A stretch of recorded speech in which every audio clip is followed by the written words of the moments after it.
నమస్తే, welcome to rapid fire. కూటమి ఏడాది పాలన ఎలాంటి పరిపాలన అందిస్తుంది? చాలా ఆశగా 2014 నుంచి 19 నుంచి 24 జరిగిన రాజకీయ పరిణామాలు. అయితే 19 నుంచి 24 వరకు కూడా చాలా దారుణాలు జరిగినాయి, చాలా ఘోరాలు జరిగినాయి. రాష్ట్రం చాలా ఇబ్బందుల పాలు చేసేసారు జగన్మోహన్ రెడ్డి గారు. ఈసారి కానీ మళ్ళీ జగన్మోహన్ రెడ్డి గారు వస్తే ఆంధ్రప్రదేశ్ ఇంకా అసలు ఉండదు, అది బీహార్ అయిపోద్ది, శ్రీలంక అయిపోద్ది అని పెద్ద ఎత్తున జరిగిన ప్రచారం. ప్రజలు కూడా నమ్మారు. కూటమికి ఊహించిన విజయాన్ని అందించారు. 151 అంటే ఆహా ఓహో అనుకునేవారు. 164 అంటే అసలు మళ్ళీ ఇలాంటి విజయం వస్తుందా అనే అనుమానాలు కూడా మానవు. మరి ఇలాంటి పరిస్థితుల్లో ఇంత అద్భుత విజయాన్ని ఇచ్చిన ఆంధ్రప్రదేశ్ ప్రజలకి కూటమి ఏమందిస్తుంది? ఇప్పుడు ప్రజల మైండ్ సెట్ ఎలా ఉంది? ఎమ్మెల్యేల పనితీరు ఎలాగ ఉంది? మంత్రులు ఏం చేస్తున్నారు? ముఖ్యమంత్రి గారు ఎలాంటి పరిపాలన అందించే విధంగా అద్భుతాలు సృష్టించబోతున్నారు? ఉప ముఖ్యమంత్రి గారి పరిస్థితి, ఇవన్నీ కూడా చర్చిద్దాం. మనతో పాటుగా senior journalist, Amaravati Bahujan JAC నాయకులు బాలకోటి గారు ఎక్స్క్లూజివ్గా మనతో పాటు ఉన్నారు. బాలకోటి గారు నమస్తే. నమస్తే వర్మ గారు. ఎన్నాళ్ళలో వేచిన ఉదయం అన్నట్టుగా ఏడాది జరిగిపోతుంది. చాలా ఆశగా ఎదురు చూశారు. ఎన్నో మొక్కులు మొక్కున్నారు, ఎన్నో కేసులు పెట్టించుకున్నారు, ఎన్నో ఇబ్బందులు పడ్డారు, ఎన్నో నిద్రపోని రాత్రులు గడిపారు. ఎలా ఉంది ఏడాది? మీరు అనుకున్నట్టుగా సక్సెస్ అయ్యింది, కూటమి గెలిచింది. వర్మ గారు, ధన్యవాదాలు మీకు, డబల్ నైన్ వీక్షకులకి. గత 5 ఏళ్ల పాలనలో పడ్డ కష్టాలు కానీ, చెరలు కానీ, ఆశలు కానీ, కోరికలు కానీ ఏమయ్యాయి? తీరాయా? తీరుతున్నాయా అంటున్న మీ ప్రశ్న తప్పనిసరిగా ఆంధ్రప్రదేశ్లో ఉన్న ప్రభుత్వం ఒక నిటలేక్షునిలాగా ముందు పెట్టుకొని ఆలోచించాలి. ఎందుకంటే ప్రజాస్వామ్యం సార్, ప్రజలు ఎప్పుడు కూడా కొత్తది కోరుకుంటారు. పాతవాడు పనికి మాలినోడైతే కొత్తవాడన్నా మంచి చేస్తాడు అనుకుంటారు. మీకు కుటుంబంలో కూడా పెద్ద కొడుకు తప్పు చేసిందనుకోండి, చిన్న కొడుకు మీద ఆధారపడతారు. అవును, చిన్న కొడుకు తప్పు చేస్తే పెద్ద కొడుకు మీద ఆధారపడతారు. ప్రభుత్వాల పరిపాలన కూడా అంతే. మీరు నా ముందు ఒక మాట అన్నారు, మహా అద్భుత విషయం కూటమి పార్టీకి, మహా అద్భుత విజయం. సాధారణంగా మహా అద్భుత విజయాలు రావు, ప్రజాస్వామ్యంలో విజయాలే వస్తాయి. కానీ కూటమికి మీరు అన్నట్టుగా మహా అద్భుత విజయం వచ్చింది. ఎందుకు వచ్చింది అంటే అలాంటి ఆశలతో ప్రజలు ఇచ్చారు. ఆ దిశగా పరిపాలన జరగాలి. సరే, రాజధాని ఉద్యమంలో కానీ లేదా ఆ రాష్ట్రంలో కానీ అన్ని చోట్ల రహదారుల మీద దీక్షల్లో, ఉద్యమాల్లో, పాదయాత్రల్లో, పోరాటాల్లో, ఎన్నికల్లో నేను కలిసి నడిచినవాడిని. కాబట్టి చంద్రబాబు నాయుడు గారి ప్రభుత్వం, లేదంటే కూటమి ప్రభుత్వం, పవన్ కళ్యాణ్ గారు కానీ, లేదా భారతీయ జనతా పార్టీ కానీ, తెలుగుదేశం పార్టీ కానీ కలిసికట్టుగా చేసిన పోరాటానికి మద్దతు పలికిన వాళ్ళుగా మాకు ఒక ధర్మం ఉంది, ఆ రాష్ట్రంలో పరిపాలన బాగుండాలని. కాబట్టి దాని మీద మీలాంటి వాళ్ళు అడుగుతున్న ప్రశ్న కూడా సమాధానం చెప్పాల్సిన అవసరం కూడా ఉంది. ఒకటి మాత్రం నిజమండి, అంటే గత 5 ఏళ్ళు సంబంధించిన పరిపాలన తాలూకా నకళ్ళు అయితే ఈ ఏడాది పరిపాలనలో లేవు. అంటే ఆనాటిలాగా ప్రజల రహదారుల మీదకి వచ్చి ధర్నాలు చేయటాలు, దీక్షలు చేయటాలు, లేదా ఉద్యోగస్తులకు జీతాలు లేని పరిస్థితి. ఏడాదిలోనే చేశారా వైఎస్ఆర్సీపీ అధికారంలోకి వచ్చిన తర్వాత? అంటే 3 రాజధానులు ఏర్పాటు చేసిన దగ్గర నుంచి రైతులు రోడ్డు మీదకి వచ్చారు. ఇక అంచెలంచెలుగా ఒకటికొకటిగా అన్ని సామాజిక వర్గాలు ఆందోళన చేయడం మొదలుపెట్టినాయి. ఒక్క అమరావతే కాదు, అలాంటి ఆందోళనకరమైన వాతావరణం లేదు. అంటే ఏడాదిలోనే ఆందోళనకరమైన వాతావరణం వస్తుందా అని? వైసీపీ ప్రభుత్వంలోన ఏడాదిలోనే ఆందోళనకరమైన వాతావరణం ఉందనలే కానీ అడుగులు పడ్డాయి అప్పటి నుంచి. ఎందుకంటే 6 మాసాల్లోనే కదా ప్రజావేదికని కూల్చేయటం, తర్వాత మరో 7 మాసాల్లోనే కదా 3 రాజధానులు ఒక ప్రకటన చేయటం, దాంతో రాజధాని శిబిరాలు వెలవటము, అందరూ రాజధాని శిబిరాల వైపు వెళ్ళటం. ఏంటి 3 రాజధానులు ఈ చిన్న రాష్ట్రానికి ఒక ప్రశ్న లేవనెత్తటం. బాలకోటి గారు, అసలు ప్రజలు ఏమనుకుంటున్నారు ఏడాది పాలనపై చెప్పండి ఓపెన్గా. ఒకటి మాత్రం నిజమండి, చంద్రబాబు నాయుడు గారు చెప్పినా లేదా ప్రభుత్వంలో పెద్దలు చెప్పినా గతానికి సంబంధించిన గతుకుల్ని, లోతుల్ని, అతుకుల్ని పూర్తి చేసుకుంటూ పాలన చేస్తున్నాం. రాష్ట్రం దగ్గర డబ్బులు లేవు, లేని మాట కూడా యథార్థమే. జగన్మోహన్ రెడ్డి గారు ఆయన మాటలో చెప్పాలన్నా ఆయనే చెప్పాడు 6 లక్షల కోట్ల రూపాయలు నేను అప్పు చేశాను, 14 కోట్ల లక్షలు కాదు అని అన్నాడు.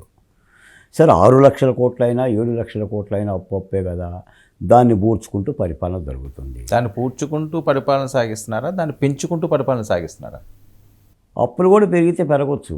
ఎందుకంటే వర్మ గారు ఒకటి ఏంటంటే పరిపాలనలో అది ఆ సీట్లో కూర్చుంటే కొంత లోతు అర్థమవుతుందంటగా నాకు తెలిసిన పరిస్థితి ఏంటంటే ఒక పెన్షన్లకే నెలకి 2,800 కోట్ల రూపాయలు ఖర్చు పెడుతున్నారండి. మొన్న ఏడాదిలో 64 లక్షల మంది పెన్షన్దారులకు ఇచ్చిన అమౌంట్ 34,000 కోట్లు ఫర్ యానం. ఒక సంవత్సరానికి 34,000 కోట్లు. మరి ఇప్పుడు రేపు తల్లికి వందనం, లేదంటే బస్సు ప్రయాణం, గ్యాస్ సిలిండర్లు ఇవి కూడా ఇస్తామనే దిశగానే ప్రభుత్వం కసరత్తు చేస్తుంది. మరి వీటికి సంబంధించిన ఆదాయ వనరులు ఏంటి, అసలు ఆదాయ ఉత్పత్తులు ఏంటి? అమరావతి రైతులకి న్యాయం జరిగిందా? అమరావతికి న్యాయం జరిగింది. నేను రైతుల గురించి అడుగుతున్నాను. అమరావతి రైతులు ఇప్పటికీ కొన్ని సమస్యల మీద వాళ్ళు విన్నవిస్తూనే ఉన్నారు. మొన్న మేము కూడా చంద్రబాబు నాయుడు గారు కలిసినప్పుడు స్పష్టంగా మాట అడిగారండి ముఖ్యమంత్రి గారిని రైతులు. మీరు అమరావతిలో చాలా చేస్తున్నారు ముఖ్యమంత్రి గారు, మళ్ళీ భూసేకరణ చేస్తామని చెప్పి అంటున్నారు. రేపు 5 ఏళ్ల తర్వాత మీ ప్రభుత్వం కాకుండా మళ్ళీ జగన్మోహన్ రెడ్డి గారి ప్రభుత్వం వస్తే మా అమరావతి పరిస్థితి ఏంటి, మా బతుకు తెరువు పరిస్థితి ఏంటి? దీనికి ఏదైనా ఒక ఖచ్చితమైన చట్టబద్ధత ఉండాలి కదా, లేదా గెజిట్ నోటిఫికేషన్ ఉండాలి కదా అని స్పష్టంగా అడిగారు. అడిగిన నేపథ్యంలోనే మొన్న గెజిట్ నోటిఫికేషన్ కోసం తీర్మానం చేసి కేంద్ర ప్రభుత్వాన్ని ఏదో అడిగారు. కాకపోతే ఏంటంటే అమరావతి రైతులకు పూర్తిగా న్యాయం జరిగిందంటే జరగాల్సిన అవసరం ఉంది. నేను కోరుకుంటుంది కూడా ఏంటంటే, ఇప్పుడు నిజం చెప్పాలి మీలాంటి జర్నలిస్టుల దగ్గర, అసలు అమరావతి మీద పెట్టిన కేసులు ఇప్పటివరకు ఒకటి కూడా రద్దు చేయాలి. అదేంటి? ఒక్క కేసు కూడా ప్రభుత్వం రద్దు చేయాలి. అడిగారా మీరు? అడగటం ఏంటి సార్, గొంతు చించుకొని కూడా అరుస్తున్నాం. రైతులు అడుగుతున్నారు, మహిళలు అడుగుతున్నారు. అందులో ఏమన్నా ఇబ్బంది ఉందా? తుని కేసులు ఎలా రద్దు చేశారు? యశ్వరూప్ ఇంటి మీద దాడి చేసిన కోనసీమ కేసులు ఎలా రద్దు చేశారు? అంటే మిమ్మల్ని అలా ఉంచాలనా? ప్రభుత్వం చూడాల్సిన బాధ్యత ఉంది. ఆ కేసులు ఎలా రద్దు చేశారంటున్నా. ఇంతకంటే పెద్ద కేసులు కదా, రైలు బోగీలే తగలబెట్టారు కదా. ఇప్పుడు మొన్న కూడా ప్రభుత్వం దాని మీద ఏదో రివ్యూకి వెళ్దాము, పిటిషన్ చేద్దాం పైకోర్టుకి అని చెప్పేసి అంటే మళ్ళీ వెంటనే వెనక్కి తీసుకుంది కదా. మరి అమరావతి కేసులు ఎందుకు రద్దు చేయటంలా? ఎందుకు మహిళలు ఆటోలు వేసుకొని బళ్ళు వేసుకొని భర్తలతోటి కొడుకుల చేతి కోర్టులకు వెళ్ళాలి? అంటే ఏంటి రీజన్ ఏంటి, ఎందుకు చేసుకోవట్లేదు అన్నదానికి ఏదో ఉంటుంది కదా. అది ప్రభుత్వమే ఆలోచించాలి, ప్రభుత్వమే చెప్పాలి. వాళ్ళు ఏదో లీగల్ కేసులు చూడాలంటారు. ఈ లీగల్ కేసులైనా ఏ కేసులైనా కూడా రద్దు చేయాల్సిన అవసరం ఉందండి. పైపించి ఆ కేసులన్నీ కూడా ఏంటంటే ఉద్యమం చేసిన వాళ్ళ మీద పెట్టిన కేసులే తప్ప వాళ్ళు అనుకొని చేసిన చర్యలు కావు, వేరే సంఘటనలు కూడా కావు. రెండోది ఏంటంటే వాళ్ళు ఇచ్చిన ప్లాట్లకి, అంటే వాళ్ళు ఇచ్చిన భూములకు సంబంధించిన ఈ నివేశనాలకు సంబంధించిన ప్లాట్లు కూడా పూర్తి న్యాయం చేయాల్సిన అవసరం ఉంది. ముఖ్యంగా రాజధానిలో రైతులు, అంటే భూములు ఇచ్చిన రైతులకి, అంటే ఏ రైతులైతే ఉద్యమాలు చేశారో, ఏ రైతుల యొక్క త్యాగఫలంగా అమరావతి ఏర్పడిందో ఆ రైతులకు జరగాల్సిన న్యాయం రెండే అండి. మొట్టమొదటి కేసుల మొత్తాన్ని కూడా రద్దు చేయాలండి. రెండవది వాళ్ళకిచ్చిన ప్లాట్లను అభివృద్ధి చేసి సరిహద్దు రాళ్ళేసి అవి క్రయ విక్రయాలు జరిగే విధంగా వాటిని అభివృద్ధి చేసి ఇవ్వాలండి. ప్లాట్లు అసలు మొదలుపెట్టారా పని అప్పట్లోని? పూర్తి స్థాయిలో ఇవ్వలేదండి, రిజిస్ట్రేషన్ జరగల. ఇప్పటికీ దాదాపు 20,000 25,000 రిజిస్ట్రేషన్ జరగాల్సి ఉంది. తర్వాత వాళ్ళకి ఇచ్చిన ప్లాట్ల దగ్గర అభివృద్ధి కార్యక్రమాలు కూడా జరగల. అంటే ఇప్పుడు ఒక ప్రాంతాన్ని మనం నివేశన స్థలంగా ఇచ్చామనుకోండి, దానికి సంబంధించిన హద్దులు వేయటం కానీ, మంచి చెడ్డ చూసి డెవలప్మెంట్ అలా చెయ్యాలి. దాని దృష్టిలో కూడా ఇప్పటికీ రైతులు అడుగుతున్నారు. మీరు రైతులు చంద్రబాబు నాయుడు గారి మీద అభిమానం ఉన్న రైతులే కాస్త బయటకు వచ్చి కూడా గొంతెత్తి మాట్లాడుతున్న పరిస్థితి ఉంది. ఏమంటారు వాళ్ళ రిప్లై ఏంటి? ప్రభుత్వం చూడాలి, దాని రిప్లై ఏముందంటే చూస్తామని అంటున్నారు.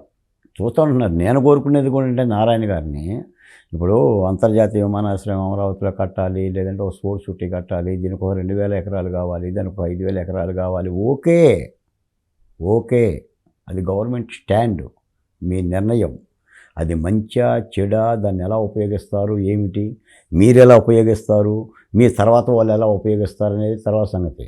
అసలు అంత బృహత్తరమైన కార్యక్రమాల కంటే ఇవి చాలా చిన్న కార్యక్రమాలు కదండి రైతులకు సంబంధించింది.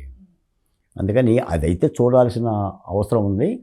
ఆ మేరకు వాళ్ళల్లో రైతుల్లో కొంత అసంతృప్తి అన్నమాట. ఏంటి అసలు ఆంధ్రప్రదేశ్లో చాలామంది ఎమ్మెల్యేలు, 65 మంది పైబడి ఎమ్మెల్యేలు అవినీతిలో కూరుకుపోయారట, ఇష్టారాజ్యంగా చేస్తున్నారట. చంద్రబాబు నాయుడు గారు కూడా హెచ్చరించిన, పవన్ కళ్యాణ్ గారు హెచ్చరించిన పట్టించుకోవటం లేదు అని చెప్పి వస్తున్న టాకు. సర్వేలు కూడా అవే చెప్తున్నాయి, మంత్రులతో సహా. ఏం జరుగుతుంది? ఒక విధంగా చెప్పాలంటే ఇప్పుడు మీరు చూస్తూనే ఉన్నారు, ముఖ్యమంత్రి గారు సాక్షాత్తు 2-3 సమీక్షా సమావేశాలు పెట్టి ఒళ్ళు దగ్గర పెట్టుకోండి, పరిస్థితి బాగలేదు, మళ్ళీ మీరు కనుక నియోజకవర్గాలకు పోకపోతే, మీరు కనుక కంటి పెట్టుకుని ఉండకపోతే, చేసిన పని చెప్పలేకపోతే మళ్ళీ జగన్మోహన్ రెడ్డి గారికి అవకాశం వస్తుంది.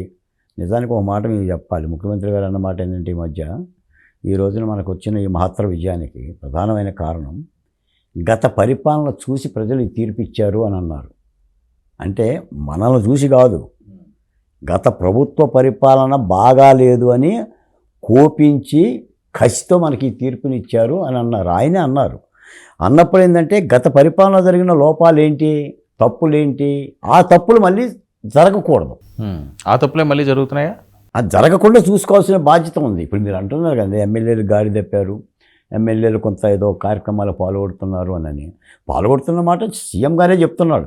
ఇసుక విషయంలో కానీ, మట్టి విషయంలో కానీ, గ్రావెల్ విషయంలో కానీ కొన్ని నియోజకవర్గాల్లో ఈ మధ్య కేకే అనే సర్వే ఆయన అయితే చాలా సీరియస్ సర్వేని ఇచ్చాడు. స్టిల్ ఇప్పటికిప్పుడు ఎన్నికలు జరిగితే దాదాపుగా 44 అసెంబ్లీ నియోజకవర్గాలు పోతాయని, ఏడాదికి 44 నియోజకవర్గాలు పోతాయి. మరి 5 ఏళ్ళకి ఎన్ని పోవాలి? ఇది ఏంటంటే ముఖ్యమంత్రి గారు కూడా ఆలోచిస్తున్నారు, ఈ సర్వే రిపోర్ట్లో ఆలోచిస్తున్నట్టున్నాడు. మీలాంటి వాళ్ళు మాట్లాడే మాటలో, నాలాంటి వాళ్ళు మాట్లాడే మాటలో ప్రజల్లో కాస్త ఆయనకున్న పాలసీ అని చూస్తున్నారు. ఏదేమైనా ఏంటంటే ఒక మాట మాత్రం వర్మ గారు, ముఖ్యమంత్రి గారు ఒక్కళ్ళే కష్టపడితే రాష్ట్రాలను అభివృద్ధి చెందవు, లేదా డిప్యూటీ ముఖ్యమంత్రులు ఒక్కళ్ళే కష్టపడితే రాష్ట్రాలు అభివృద్ధి చెందవు. సక్సెస్ బాగా వచ్చింది కానీ టీం బ్యాడ్ అంటారా ఇప్పుడున్నది? ఆయనకి బాధ్యతగా చేసుకోవాలి. గతంలో కూడా ఇప్పుడు జగన్మోహన్ రెడ్డి గారు బాగానే చేసిండండి. మరి ఆ చుట్టూ ఉన్న వాళ్ళు ఏం చేశారు? ఆయనకంతా తప్పుడు సలహాలు ఇచ్చారు కదా. ఇప్పుడు ఆయనకి బాగుంది మనకు 175 వస్తాయి, 175 వస్తాయి, ఆయన 175 అంటే వీళ్ళు కూడా 175 అని అనుకుంటేనే తానంటే తందనని అటువంటి స్క్రోలింగ్ అవ్వబట్టే కదా ఆయన కూడా భ్రమంలో ఉంది. తీరా బయటకు వచ్చేసరికి ఏమైపోయింది, 100 వచ్చినా సరే పర్వాలేదు అనుకునే పరిస్థితికి వచ్చేసాడు ఆయనే. ఆ 100 బోను ఆఖరికి 100 కాదు కదా, అసలు పూర్తిగా ఇంత ఎత్తులున్న జగన్మోహన్ రెడ్డి గారు బోర్లా పడిపోయే పరిస్థితికి వచ్చింది. పరిస్థితిపోయి ఈ రోజున ప్రత్యేక హోదా కూడా రాని, హోదా కూడా రాని, అంటే ప్రతిపక్ష హోదా కూడా రాని పరిస్థితిలో ఆయన కుట్టుమెట్టాడుతున్న పరిస్థితి. అంటే ఒకటి మాత్రమే నిజమండి, ముఖ్యమంత్రి గారు చెప్పినా నేను చెప్పినా కూడా కూటమి ప్రభుత్వాన్ని కానీ, కూటమి ఎమ్మెల్యేలు కానీ, మంత్రులు కానీ ప్రజలు చాలా కోరికలతో ఉన్నారు, ఆశలతో ఉన్నారు, వాళ్ళకి బాధలు ఉన్నాయి. 5 ఏళ్ళుగా అభివృద్ధి, 45 ఏళ్ళుగా జగన్మోహన్ రెడ్డి గారి పరిపాలనలో 20 ఏళ్ళు వెనకపోయిందని మనమే చెప్పాం. అంటే చంద్రబాబు నాయుడు గారు 40 ఇయర్స్ ఇండస్ట్రీలో ఎప్పుడు కూడా ఇన్నిసార్లు హెచ్చరించలేదు, ఇన్నిసార్లు వార్నింగ్ ఇవ్వలేదని. అంటే ఏంటి ఆయన మాట కూడా బేఖాతరు చేయడానికి కారణాలు తెగించేశారా? ఏమన్నదిలే 5 సంవత్సరాలని. ఓ విధంగా అయితే ఏడాది పరిపాలనలో చంద్రబాబు నాయుడు గారు లాంటి వాళ్ళు అలా సీరియస్గా మాట్లాడే పరిస్థితి ఎమ్మెల్యేలు తెచ్చుకోకూడదండి. 2-3 సంఘటనలు కూడా చూసాం. ఇంకోటి కూడా ఏంటంటే ప్రభుత్వం కూడా చర్యలు తీసుకోవడం కొన్ని నియోజకవర్గాలు మనం చూసాం. కొన్ని నియోజకవర్గాలు రచ్చ జరిగి పార్టీ కార్యాలయానికి వచ్చి కార్యకర్తలు ధర్నా చేసి ముఖ్యమంత్రి గారికి చెప్పి పల్లం శ్రీనివాసుని కలిసి మరి చర్యలు ఏం తీసుకున్నావు? ఇప్పుడు నువ్వు మారు అని అంటాం కంటే మార్పు రావంటే చర్యలు కూడా ఉండాలి కదా. ఇప్పుడు ఈరోజు అన్నారు, నిన్న మొన్న కూడా తాట తీస్తామనే మాట కూడా వాడారు ముఖ్యమంత్రి గారిని. అసలు ఇదే లాస్ట్, మీరు ఎమ్మెల్యేగా ఇది లాస్ట్ అని చెప్పి భావించినంత సీరియస్ పదాలు మాట్లాడుతున్న పరిస్థితి. కాబట్టి ఆయనకి ఏదో గ్రౌండ్ రిపోర్ట్ ఉన్నట్టుంది. ఒక పక్క అభివృద్ధి చేసుకుంటూ కష్టం చేసుకుంటూనే ఈ రియాక్షన్ పనులు కూడా, ప్రక్షాళన పనులు కూడా కొంచెం చేస్తున్నట్టుంది. లోకేష్ గారి ఇన్వాల్వ్మెంట్ ఏం లేదా ఇందులోని? ఒక చంద్రబాబు నాయుడు గారే మాట్లాడుతున్నారు, ఇంకా ఆయన ఉండగా ఆయన మాట్లాడితే బాగోదని ఏమన్నా సైలెంట్గా ఉంటున్నారా? పరిపాలన లోకేష్ గారి ముద్ర లేదని నేనైతే అన్నండి. దాదాపు అసలు లోకేష్ గారి ముద్రే ఎక్కువ అని చెప్పేసి అంటే ఇప్పుడు ఎమ్మెల్యేలని ఆయన కూడా ఇండైరెక్ట్గా హెచ్చరించవచ్చు కదా. చేసుకోవాలి. ఇప్పుడు లోకేష్ గారు చేసినా, చంద్రబాబు నాయుడు గారు చేసినా తండ్రి కొడుకులే కాబట్టి ఒకవేళ లోకేష్ గారి ముద్ర ఉంది అని అంటే చంద్రబాబు నాయుడు గారు అవకాశం ఇచ్చినట్టే కదా. మరి లోకేష్ గారు కూడా చిన్నపిల్లాడేం కాదు కదా, ఆయనకి కొంత పరిణతి ఉంది కదా, ఒకసారి మంత్రిగా చేశాడు కదా, కాబట్టి ఆయన ముద్ర ఉంది. లోకేష్ గారు ముఖ్యమంత్రి కింద అంతా గ్రీన్ సిగ్నల్ ఇచ్చారట మోదీ గారి దగ్గర నుంచి, నిజమా? ఒకటే పవన్ గారు, వర్మ గారు, రాజకీయాలు ఏదైనా జరగవచ్చు, నేను విన్నాను. మీ వరకు వచ్చిందా? 29 లోపులోనే 28కే లోకేష్ గారు ముఖ్యమంత్రి అనే మాట వింటున్నాను నేను. ఉమ్. దానికి మోడీ గారు అంగీకరించారు అని అన్నారు. పవన్ కళ్యాణ్ గారు కూడా యాక్సెప్ట్ అయ్యారు అని అన్నారు. సమీకరణలు కూడా కుదురు పడ్డాయి అని అన్నారు. అసలు మొన్న తెలుగుదేశం పార్టీ మహాసభలో ఆయన వర్కింగ్ ప్రెసిడెంట్గా ఎన్నిక Announce జరగాలి. చేయాలి. దాదాపుగా అయిపోయింది అనుకున్నాం అందరం. అవును. వేదిక మీదే మాట్లాడారుగా 1-10 మంది. ఎందుకు ఆగింది? చంద్రబాబు నాయుడు గారు ఏదో ఆలోచనలో ఉండి ఏదో తాత్కాలికంగా ఆపినట్టున్నాడు. మరి అవకాశం ఏమైనా ఉంటే రావచ్చు. పైవచ్చి రాజకీయాల్లో మీకు తెలంగాణలో కూడా అలానే జరిగింది కదా సార్. కేసీఆర్ గారు ఉన్నంతకాలం కేటీఆర్ గారు అయిపోతున్నాడు ముఖ్యమంత్రి, రేపో మాపో అని అంటే తర్వాత కేసీఆర్ గారు ఆలోచించి లేదు తేడా వస్తుందంటే. ఎందుకంటే పార్టీ నడిపించడానికి చంద్రబాబు నాయుడు గారి యొక్క ఇజ్జత్ వేరండి. ఆ పరిణతి వేరు, ఆ ఇజ్జత్ వేరు. అనుభవం కదండి, అపారమైన అనుభవం, అపారమైన ఎన్ని అనుభవం. డక్కా ముక్కలు తినొచ్చాడు ఆయన. ఇప్పుడు మొన్న కూడా అంటే దాదాపు ఒక దశలో వర్మ గారు ఎప్పుడైతే జగన్మోహన్ రెడ్డి గారికి 151 సీట్లు వచ్చినాయో ఇక ఆంధ్రప్రదేశ్లో తెలుగుదేశం పార్టీ జీరో అనే భావనలోకి వచ్చాం. చాలామంది తెలుగుదేశం పార్టీ నాయకులు ఎటు వెళ్ళిపోదామని చెప్పేసి అని సంచులు చేతిలో పట్టుకుని బయలుదేరారు బస్సులకి, రైళ్ళకి. మీకు ఉద్యమంలో కూడా తొలి అడుగు, తొలి కంఠాలు మావేనండి. చాలామంది తెలుగుదేశం వాళ్ళు బయటికి రాలా. అసలు అమరావతి శిబిరాలు పెట్టింది అమరావతి మహిళలే. ఆ స్ఫూర్తితో నిదానంగా ఉద్యమం పెరుగుతున్న కొద్దీ అందరూ తెలుగుదేశం పార్టీ కార్యకర్తలు ఆ యాక్టివ్నెస్ వచ్చింది. జనసేన తోడొచ్చింది. ఇప్పుడు జనసేన బీజేపీ కూడా కలవదు నేను చర్చలు చేశాం మనమే. కానీ కలవకి తప్పని పరిస్థితి ప్రజలు తెచ్చారు. లేదు, ఈ రాష్ట్రం బాగుపడాలంటే ముగ్గురం కలిసి వెళ్ళాల్సిందే. అందుకని ఇక పవన్ కళ్యాణ్ గారు బై బై వైసీపీ అని ఒక నినాదం చేసింది. ఆ దిశగా అడుగులేశారు. అందుకని ఏదన్నా జరగచ్చు. మరి లోకేష్ గారు ఇప్పటికే ప్రభుత్వంలో ఆయన పాత్ర ఉంది.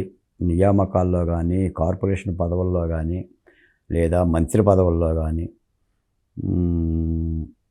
లేదనైతే నేనేం అంటే ముందున్నంత సఖ్యత అయితే కూటమిలో కనిపించట్లేదు అని చాలామంది మాట్లాడుతున్నారు. నిజమా? మీరు దగ్గర నుంచి చూసుంటారు. ఎవరి మధ్య? వీళ్ళ మధ్య ఎమ్మెల్యేలు అవనియండి, లేకపోతే జనసేన ముఖ్య నాయకులు అవనియండి, లేదా టీడీపీ నాయకులు అవనియండి. బీజేపీ వరకు అయితే పెద్దగా ఇంకా వాళ్ళు అటు మాట్లాడరు ఇటు మాట్లాడరు. లోకేష్ గారు, చంద్రబాబు నాయుడు గారు, పవన్ కళ్యాణ్ గారు, మోడీ గారి మధ్య అయితే సఖ్యత బాగుందండి. అంతవరకు చెప్పగలం. జగన్మోహన్ రెడ్డి గారికి బాగోదండి మోడీ గారి దగ్గర. జగన్మోహన్ రెడ్డి గారికి బాగోదా మోడీ గారి దగ్గర? అదే మోడీ గారు ఎట్టయినా సావాసం చేయగలరు. వంటింట్లో ఇంట్లో నేను ఇదంటలేదు. నేను మోడీ గారి గురించి కాదు నేను అనేది. ఆంధ్రప్రదేశ్లో జనసేన టీడీపీ మధ్య కార్యకర్తల్లో కూడా అంత సఖ్యత కార్యక్రమాలు ఏం లేవండి. నియోజకవర్గాల్లో ఎవరికి వాళ్ళే ఉన్నారు. ఇంకో మాట ఏంటంటే అసలు జనసేన పార్టీ నియోజకవర్గాల్లో కార్యకర్తల మీటింగ్ పెట్టిన దాఖలాలు కూడా లేదు.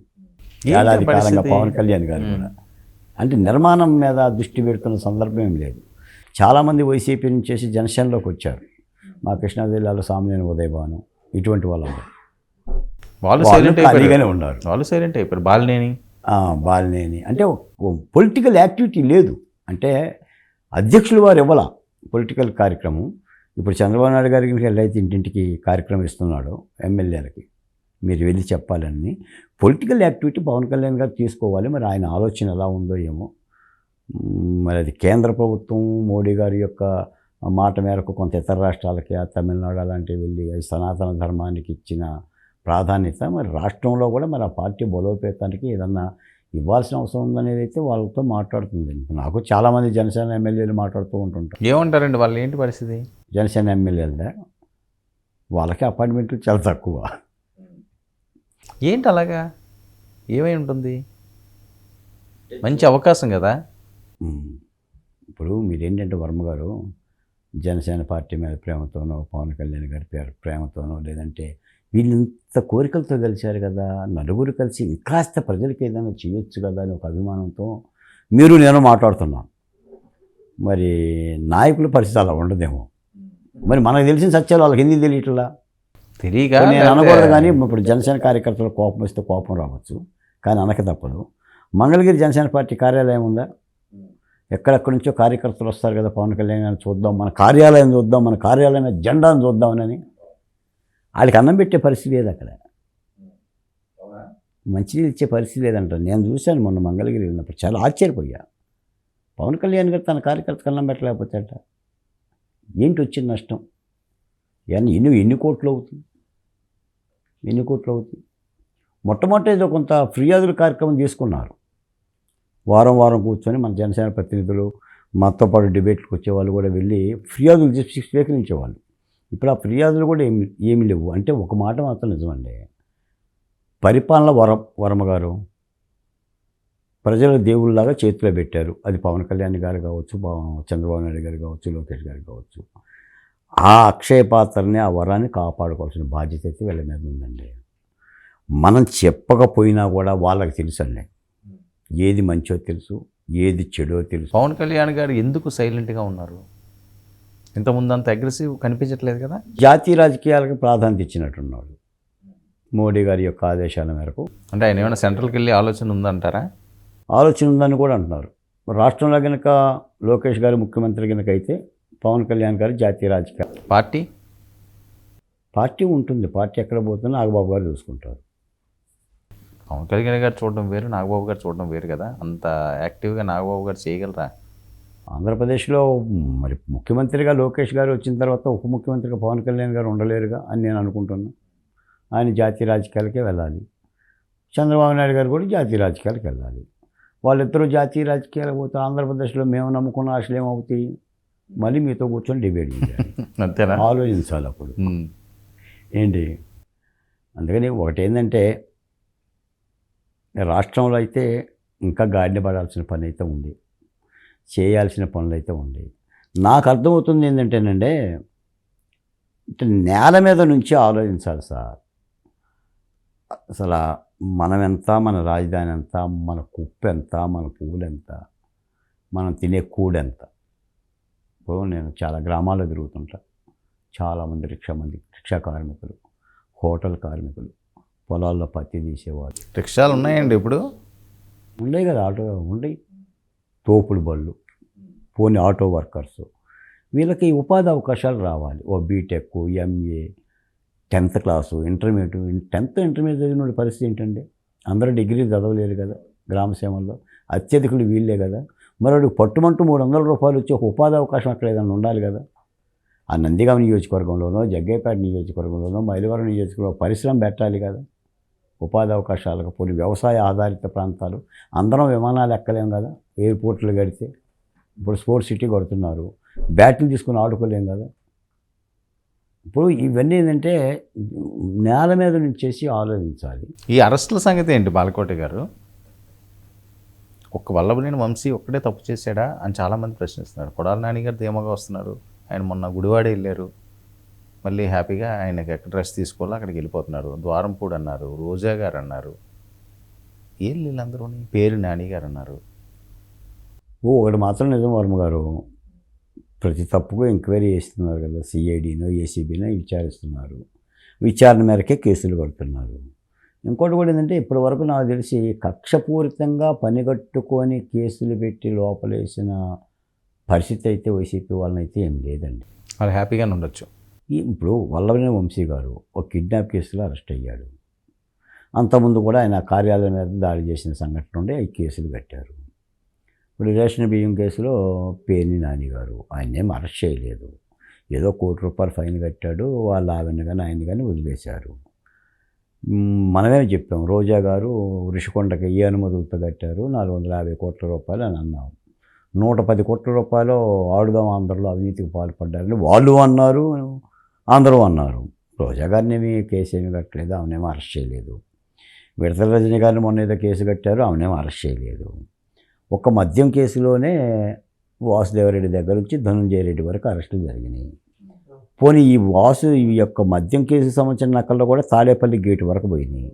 గేటు వరకు పోయిన సాక్ష్యాధారాలు గేటు నుంచి బయటకే వచ్చినాయిగా. గేటును దోసుకుని లోపల పోలేదుగా. జగన్మోహన్ రెడ్డి గారి దగ్గరికి ఏమి వెళ్ళలేదుగా. ఇంకా ఎక్కడెక్కడ అరెస్టులు జరుగుతున్నాయి, ఎవరిని అరెస్ట్ చేశారండి? ఆ బోరుగడ్డ అన్నిగాడు నోరేసుకుని మాట్లాడినందుకు వాళ్ళ జీవితం అన్యాయం అయిపోయింది. వాడు దళితుడు కాబట్టి అభాగ్యుడైపోయాడు. నందిగాం సురేష్ ఒక ఎంపీగా ఆయన అరెస్ట్ అయ్యాడు. ఇంకా ఏం అరెస్టులు చేశారు చెప్పండి? అదే అంటున్నాను, ఏంటి కారణం? వాళ్ళు ఏం తప్పు చేయలేదు. మాట మాట్లాడితే జగన్మోహన్ రెడ్డి గారు ఇప్పుడు ప్రజాస్వామ్యం కూని అయ్యింది, అసలు ప్రజాస్వామ్యమే లేదు, ఇది రెడ్ బుక్ రాజ్యాంగం నడుస్తుంది ఆంధ్రప్రదేశ్లో, మా వాళ్ళు అందరిని అరెస్టులు చేస్తున్నారు. ఎక్కడ అరెస్టులు చేశారు? నిజానికి అరెస్ట్ ఏదైనా చేయాల్సి ఉంటే డైరెక్ట్గా జగన్మోహన్ రెడ్డి గారిని చేయాలి.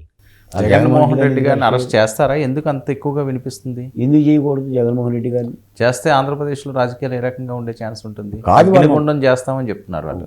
వర్మ గారు, మీకు చెవిరెడ్డి భాస్కర్ రెడ్డి కేసులో మీకు ఏమీ విచారణలో ఏమర్థం అవుతుంది? విచారణపరం ఏం చెప్తుంది?